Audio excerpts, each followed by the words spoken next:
یہ بھی پیسے کے پیچھے, یہ بھی میں بھی پیسوں کے پیچھے, صرف پیسے.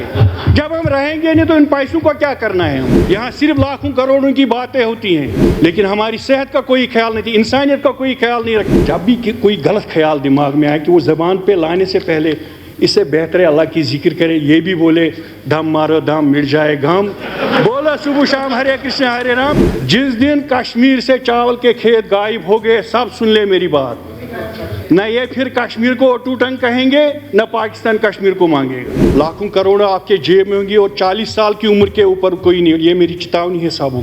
جو ندی نالے سوکھ گئے ہیں یہ بھی وجہ اسی کا ہے. بھوکا پیٹ بیمار پیٹ سے بہتر ہے. ایک غریب مزدور جو تندرست ہو اس امیر سے بہتر ہو جس کے 24 گھنٹے ہسپتال میں گزرتے ہوں. میں ایک آج اپنی تقریر کو یہ اسے میں تقریر ایک گزارش سمجھوں گا اپنے تمام ایم ایل اے سے.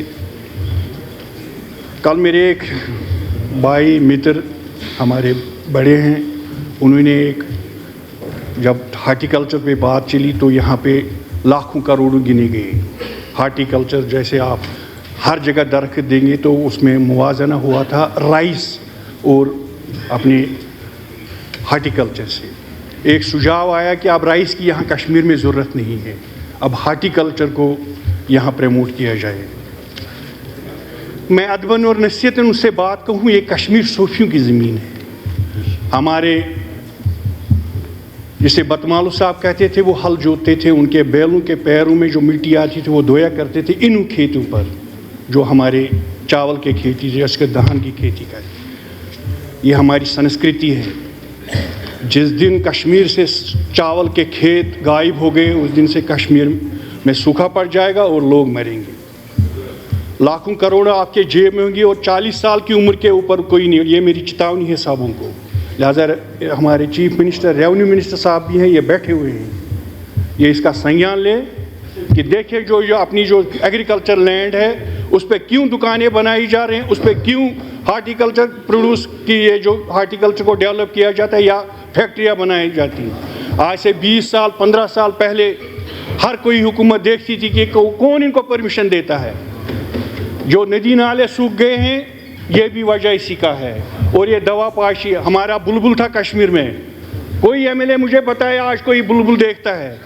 یہاں صرف لاکھوں کروڑوں کی باتیں ہوتی ہیں, لیکن ہماری صحت کا کوئی خیال نہیں, انسانیت کا کوئی خیال نہیں رکھتا. یہ بھی پیسے کے پیچھے, یہ بھی میں بھی پیسوں کے پیچھے, صرف پیسے. جب ہم رہیں گے نہیں تو ان پیسوں کو کیا کرنا ہے ہم نے. لہٰذا میری جناب چیف منسٹر سے گزارش ہے کہ بتائیے وہ کون ایم ایل اے صاحب ہے جس نے اس بات کا ذکر کیا کہ یہاں پر رائس فیلڈ نہیں ہوں گے, بتائیے ذرا آپ. یار میرے دل میں کبھی نہیں رہتا ہے جاوید صاحب, سجاد صاحب نے بولا تھا. انہوں نے کل آپ کو سجھاؤ دیا کیونکہ میری انگریزی اتنی اچھی نہیں ہے, نہ میں اتنا قابل ہوں. یہ ترال کی لوگوں کی مہربانی ہے مجھے یہاں بھیج دیا, لیکن میں دل کا صاف آدمی ہوں, صاف بات کرتا ہوں. جس دن کشمیر سے چاول کے کھیت غائب ہو گئے, سب سن لے میری بات, نہ یہ پھر کشمیر کو ٹوٹنگ کہیں گے, نہ پاکستان کشمیر کو مانگے گا. یہ بات مجھ سے لکھو.